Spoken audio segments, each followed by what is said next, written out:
Shalom jemaat yang dikasihi Tuhan, puji nama Tuhan, kita masih boleh beribadah online. Kita mau sama-sama masuk ke hadirat Tuhan, kita mau undang Tuhan masuk dalam hidup kita, amin. Mari saya undang kita semua untuk mau menyembah Tuhan, kita mau minta hadirat Tuhan. Terima kasih Tuhan, haleluya. Terima kasih Bapa. Kalau pada hari ini Tuhan kami masih boleh beribadah online Tuhan. Berkati tiap kami Tuhan, urapi kami Bapa. Kami mau datang Tuhan ke hadirat-Mu Bapa. Penuhi hati kami Tuhan. Terima kasih Tuhan.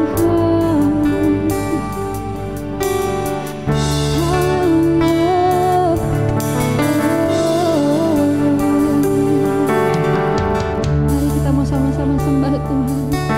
Haleluya, haleluya Tuhan. Oh, terima kasih Tuhan.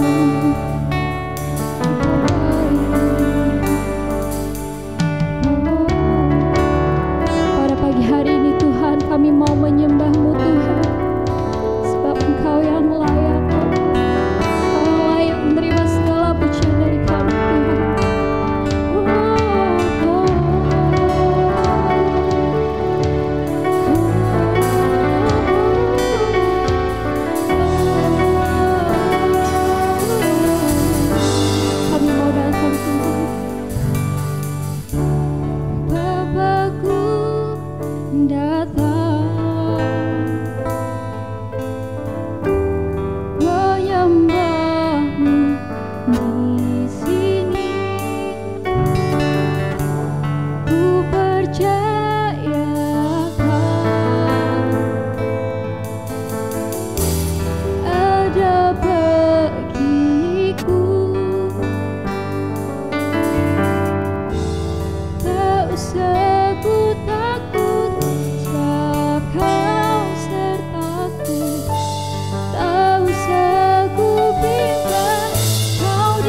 besar perbuatanmu.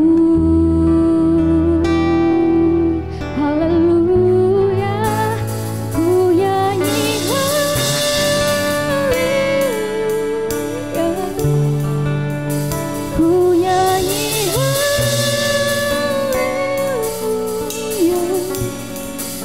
Sungguh kau hebat, ajaib perkasa Tuhanmu.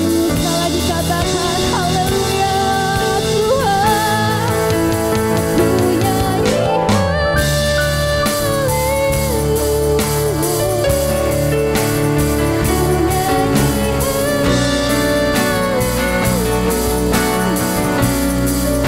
sungguh kau hebat, ajaib perkasa Tuhanmu.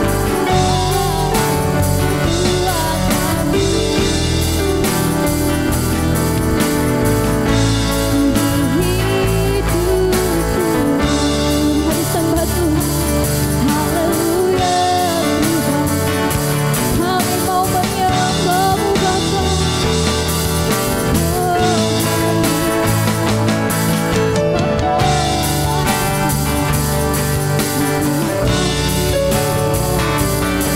Haleluya Bapa, bersyukur Bapa.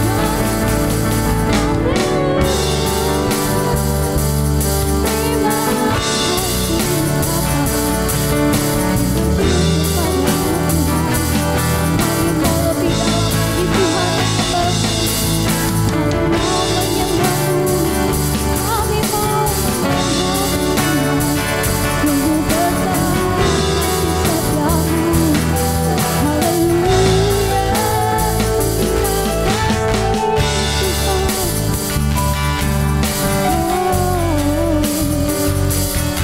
Mari angkat segala pujian penyembahan kita pada Tuhan.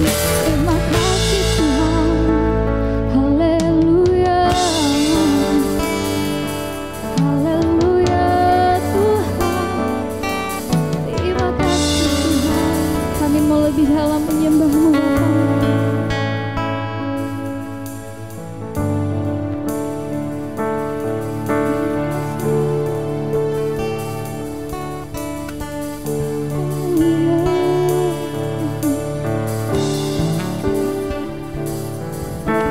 Sungguh besar setiamu, nyata di sepanjang hidupku. Padamu telah layakkan kehidupanku.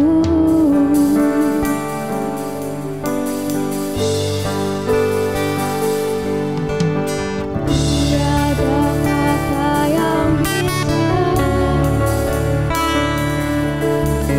lukiskan indahnya Kau Tuhan. Bagimu segala pujian dan kemuliaan.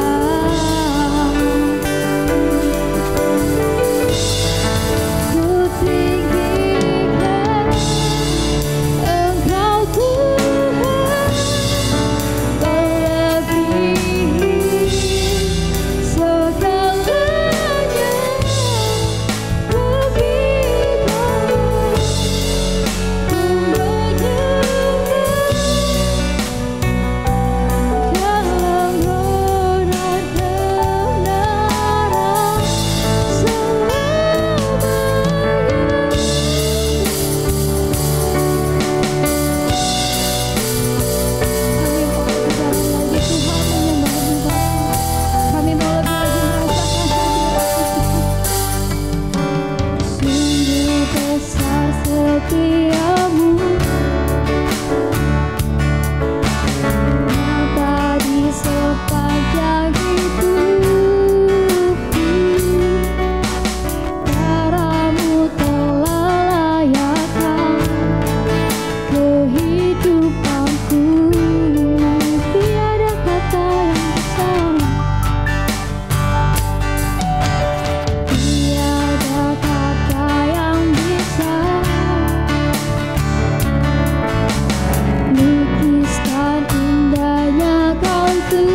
menaikkan pujian ini.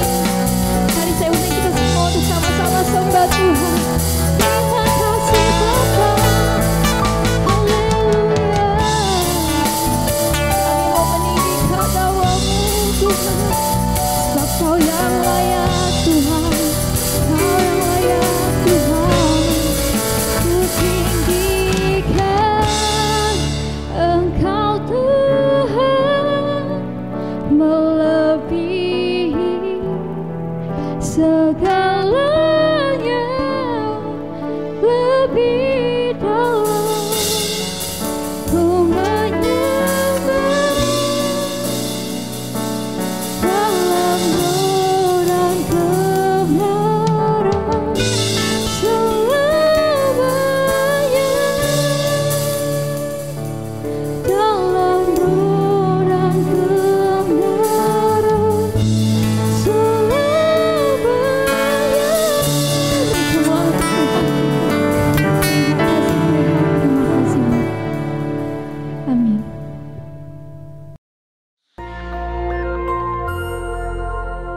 Shalom saudara sekalian, pada kesempatan kali ini kita akan membahas 3 pilar Pentakosta ketiga. Nah, salah satu karakteristik daripada umat Pentakosta adalah mereka menekankan akan tuntunan Tuhan di dalam kehidupan sehari-hari. Kalau bisa dibilang, suara hati umat Pentakosta itu mirip dengan doa Musa di dalam Keluaran 33 ayat yang ke-15. Jika engkau sendiri tidak membimbing kami, janganlah suruh kami berangkat dari sini. Kita sebagai umat Pentakosta juga menyerukan hadirat Tuhan yang terus-menerus menuntun dan membimbing kita. Sebagaimana Musa memerlukan tuntunan Tuhan dalam kesehariannya di Perjanjian Lama, kita juga melihat bagaimana gereja mula-mula dalam Perjanjian Baru melibatkan tuntunan Tuhan di dalam mengikuti kehendak dan rencana Tuhan. Di dalam Kisah Rasul pasal yang ke-15, kita melihat bagaimana gereja mula-mula menghadapi masalah ketika bangsa yang bukan Yahudi bertobat, menerima karunia keselamatan, menerima karunia Roh Kudus. Masalah timbul ketika beberapa orang Yahudi yang telah menjadi percaya berkata, orang-orang yang bukan Yahudi ini harus disunat, diwajibkan untuk mengikuti seluruh hukum Taurat. Bagaimana gereja mula-mula pada waktu itu mengikuti tuntunan Tuhan dalam permasalahan yang penting ini?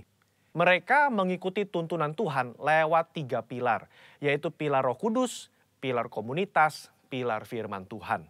Lewat ketiga pilar ini, gereja mula-mula akhirnya dapat menerima bahwa bangsa yang bukan Yahudi telah menerima keselamatan dan juga karunia Roh Kudus. Mereka tidak lagi perlu disunat dan tidak perlu melakukan seluruh hukum Taurat. Bagaimana dengan gereja Tuhan pada zaman now mengikuti tuntunan Tuhan tentang Pentakosta ketiga? Kita pun mengikuti tuntunan Pentakosta ketiga menggunakan ketiga pilar ini. 3 pilar inilah yang menjadi acuan penafsiran orang Pentakosta. Mari kita simak bersama. Yang pertama, pilar Roh Kudus. Kita melihat bagaimana kuasa Roh Kudus di Pentakosta yang pertama itu luar biasa. Dalam Kisah Rasul pasal yang kedua, Petrus berkhotbah, 3.000 orang diselamatkan. Bahkan dalam waktu 100 tahun pertama, 70% dari dunia yang dikenal pada saat itu menjadi Kristen. Tetapi amanat agung belum tuntas. Roh Kudus terus berlanjut di Pentakosta yang kedua di Azusa Street, yang menghasilkan kira-kira 700 juta jiwa. Namun amanat agung juga belum selesai. Karena itulah karya Roh Kudus berlanjut dengan Pentakosta ketiga sekarang di Indonesia. Pentakosta ketiga inilah yang akan menuntaskan amanat agung dan membawa penuaian jiwa yang terbesar dan terakhir sebelum Yesus datang kembali. Haleluya. Yang kedua, pilar komunitas orang percaya. Kita lihat bahwa tuntunan Pentakosta ketiga tidak diklaim seorang diri saja, melainkan telah didoakan, dikonfirmasi, disaksikan oleh kaum Pentakosta secara global yang diwakili oleh Empower 21. Kalau saudara ingat, di Empower 21, gembala sidang dan pembina kita menggaungkan visi Pentakosta ketiga di hadapan bangsa-bangsa. Mereka mengaminkan, menerima, mengkonfirmasi, membawa api Pentakosta ketiga kembali ke negara mereka. Pilar yang ketiga, pilar firman Tuhan. Tuntunan Pentakosta ketiga itu diawali ketika gembala sidang dan pembina kita mendapatkan firman Tuhan pada tahun 2009. Aku datang segera dari Wahyu 3:11. Dan dari Yoel 2:28. Kemudian daripada itu akan terjadi bahwa aku akan mencurahkan rohku ke atas semua umat manusia. Lama Tuhan tidak berbicara apa maksud dari kedua ayat ini. Tetapi 4 tahun berikutnya, pada tahun 2013, Tuhan berbicara. Yang aku maksudkan dengan pencurahan Roh Kudus itu adalah Pentakosta ketiga. Nah, melalui firman Tuhan ini, kita menangkap pesan profetik bahwa akan ada pencurahan Roh Kudus besar-besaran ke atas seluruh umat manusia sebelum kedatangan Yesus kali yang kedua. Jadi bisa kita simpulkan, Pentakosta ketiga itu yang pertama telah mengikuti tuntunan daripada Roh Kudus, telah dikonfirmasi oleh komunitas Pentakosta secara global, dan didasari oleh firman Tuhan, khususnya Yoel 2 ayat 28-32. Saya berdoa agar saudara diberi pengurapan daripada Roh Kudus untuk bisa mengikuti tuntunan Tuhan di hari-hari terakhir ini. Mari kita semua menjadi messengers of the third Pentecost. Haleluya, Tuhan Yesus memberkati.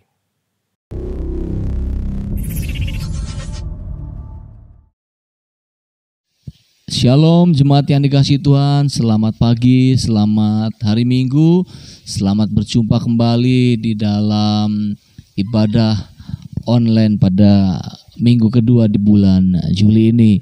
Saya percaya dan terus saya berdoa dan berharap bahwa kita semua mendapat kasih anugerah Tuhan, mendapat berkat Tuhan, mendapat perlindungan penyertaan daripada Allah.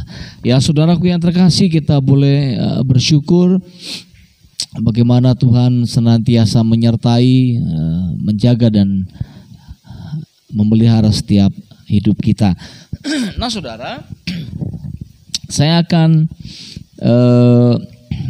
men-sharekan sedikit firman Tuhan di minggu pagi ini, saudara, tentang bagaimana sadar tidak sadar, saudara, bahwa hari-hari ini kita sedang masuk satu dimensi yang baru dalam hidup ini.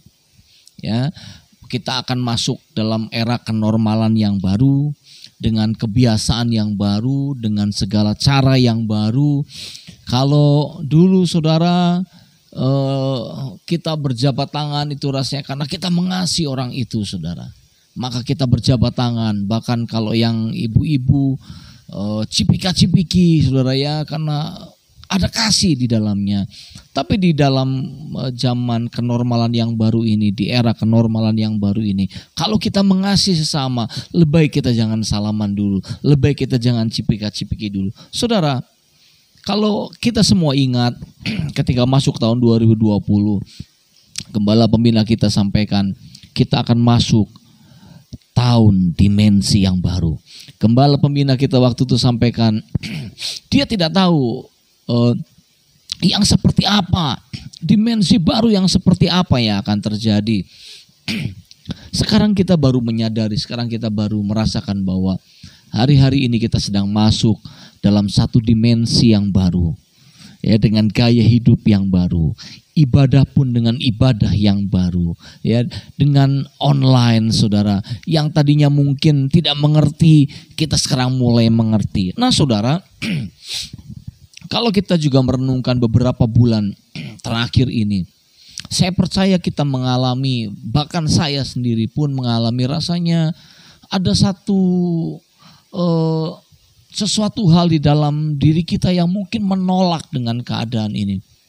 Di mana kita harus di rumah, di mana kita harus mengurangi aktivitas, saudara. Rasanya ada sesuatu yang tidak bisa kita terima, saudara. Tapi percayalah bahwa segala sesuatu yang Tuhan izinkan terjadi, itu pasti mendatangkan kebaikan buat setiap kita. Yang percaya katakan amin.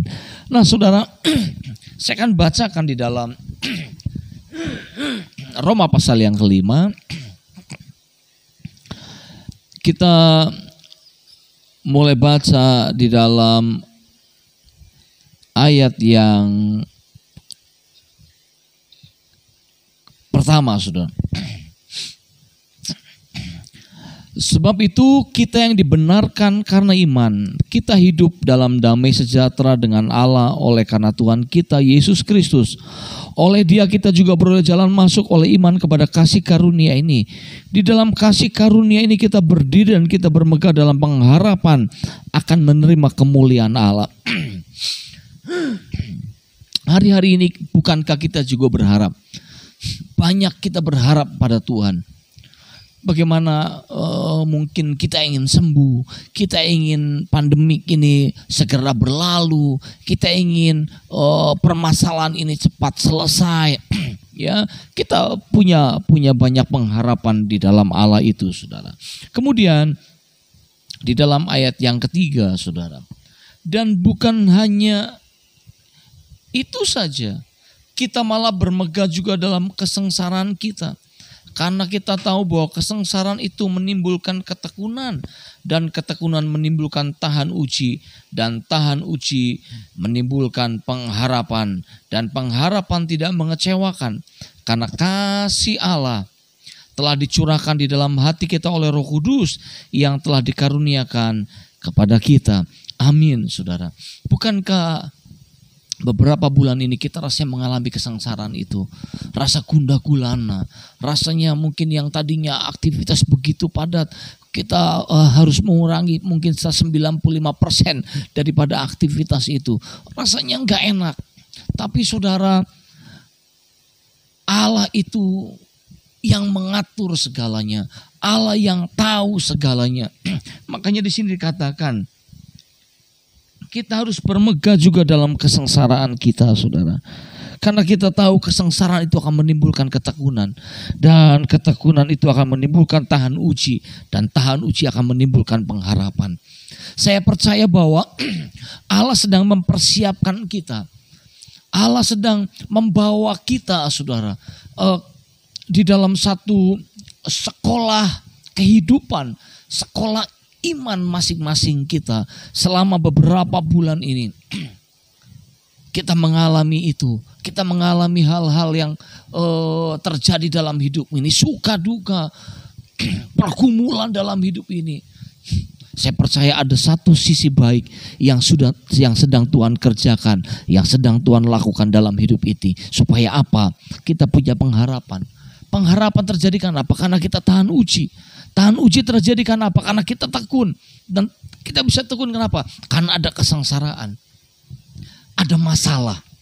Seseorang yang punya masalah maka pasti dia akan mencari jalan keluar masalah. Seseorang yang memiliki masalah, dia pasti mencoba cari Tuhan. Dia dekat dengan Tuhan. Dia mulai kejar Tuhannya. Dia mulai tekun, saudara. Dan tanpa kita sadari, ketekunan itu akan menimbulkan tahan uji. Dan tahan uji itu akan menimbulkan pengharapan. Dan dikatakan firman Tuhan, pengharapan kita tidak pernah mengecewakan.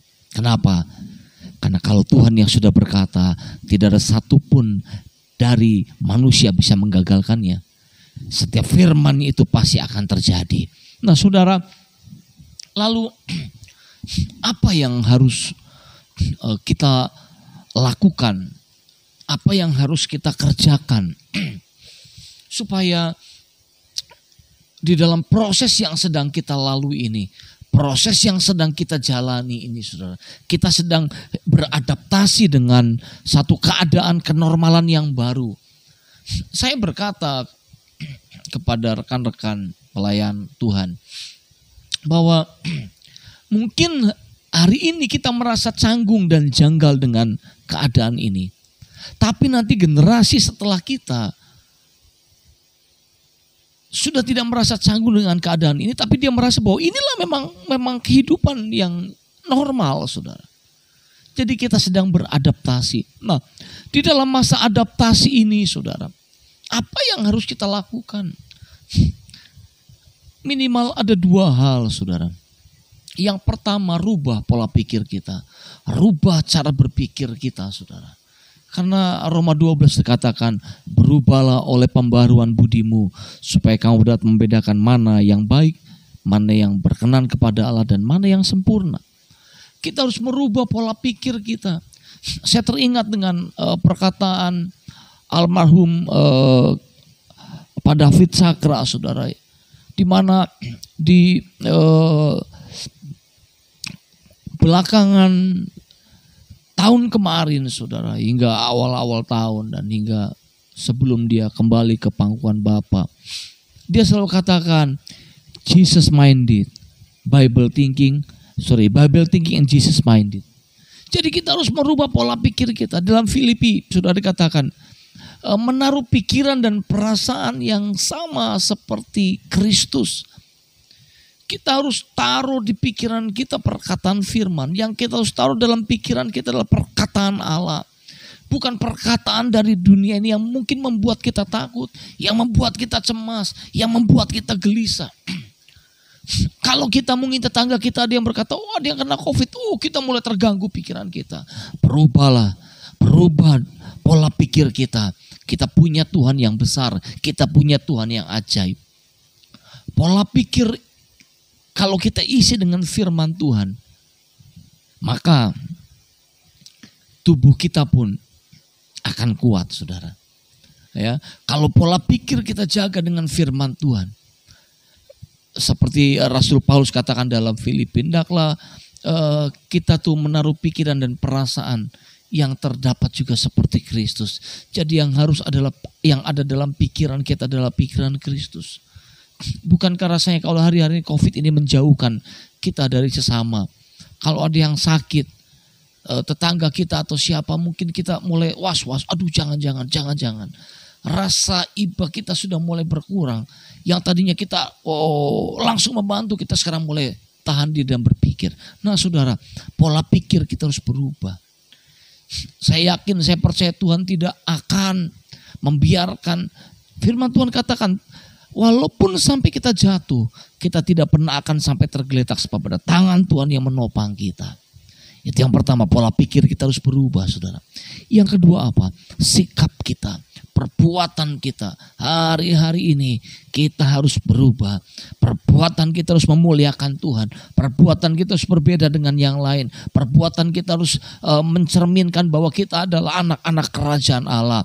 Sehingga walaupun di saat masa-masa pandemik seperti ini, kita juga bisa menjadi berkat, menjadi terang, menjadi garam bagi banyak orang. Supaya banyak orang boleh mengenal Tuhan dan boleh diselamatkan.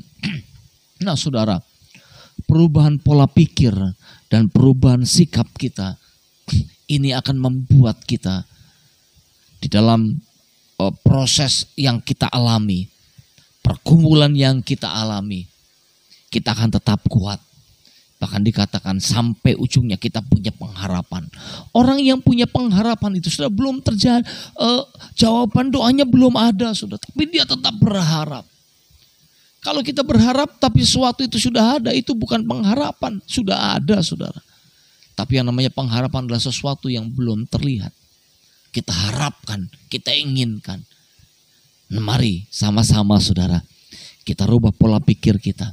Percayalah, kalau kita isi dengan firman Tuhan, kita isi dengan perkataan Allah, proses boleh kita alami, tapi kita yakin bahwa pencobaan-pencobaan yang kita alami itu tidak akan melebihi kekuatan daripada setiap kita. Itu kata firman Tuhan. Sehingga kita tidak takut lagi menghadapi keadaan hidup, kita tidak takut lagi, tapi kita akan menang bersama dengan Tuhan. Perbuatan kita, tingkah laku kita akan memuliakan Tuhan. Nah saudara, saya tidak akan panjangkan firman Tuhan. Saya akan tutup dengan satu ilustrasi. Saudara, seorang guru, ya mungkin Bapak Ibu ada yang menjadi punya profesi seorang guru. Ketika dia sedang mengadakan ujian, maka dia buat soal. Dan seorang guru itu saudara, ketika dia buat soal, dia pasti sudah menyiapkan kunci jawaban daripada soal itu. Atau juga perusahaan gembok, saudara, ya gembok, di mana gembok itu dipakai untuk mengunci gerbang dan lain sebagainya, saudara. Nah, perusahaan gembok itu, saudara, tidak pernah hanya mencetak gemboknya saja, tapi dia juga memproduksi kunci untuk membuka gembok itu. Artinya apa, saudara? Manusia saja ketika dia memberikan ujian, dia sediakan jawabannya, saudara. Perusahaan gembok atau perusahaan kunci pintu, saudara. Dia tidak hanya buat gagang pintu saja, tapi dia siapkan juga kuncinya. Sehingga orang bisa keluar masuk. Nah, demikian juga Tuhan kita, saudara. Tuhan kita tidak hanya mengizinkan pencobaan terjadi dalam hidup kita, tapi dia juga sudah siapkan jalan keluar buat hidup kita. Dia pasti siapkan jalan keluar. Kalau engkau hari-hari ini masih mengalami sakit penyakit, berharap sama Tuhan, dia pasti akan menyembuhkanmu. Kalau hari-hari ini saudara mungkin sedang masih dalam pergumulan, percayalah Tuhan akan memberi jalan keluar dalam pergumulanmu. Kalau hari-hari rasanya usahamu rasanya sedang turun, percayalah Tuhan akan buat pintu-pintu terbuka sehingga usaha kita akan kembali berjalan dengan baik. Asal pikiran, perbuatan kita memuliakan Tuhan. Kita isi pikiran kita dengan pikiran Kristus. Kita isi perbuatan kita, perbuatan yang memuliakan nama Tuhan. Amin, saudaraku yang terkasih. Saya tidak akan panjangkan firman Tuhan.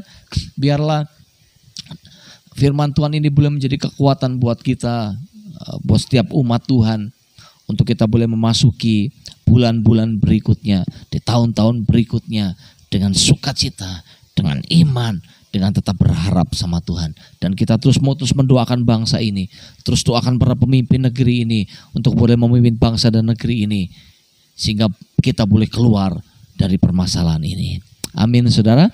Mari saya ajak kita sama-sama berdoa. Kita mau akhiri ibadah kita pada pagi hari ini. Kami bersyukur ya Bapa buat pagi hari ini. Terima kasih buat kebenaran firman-Mu.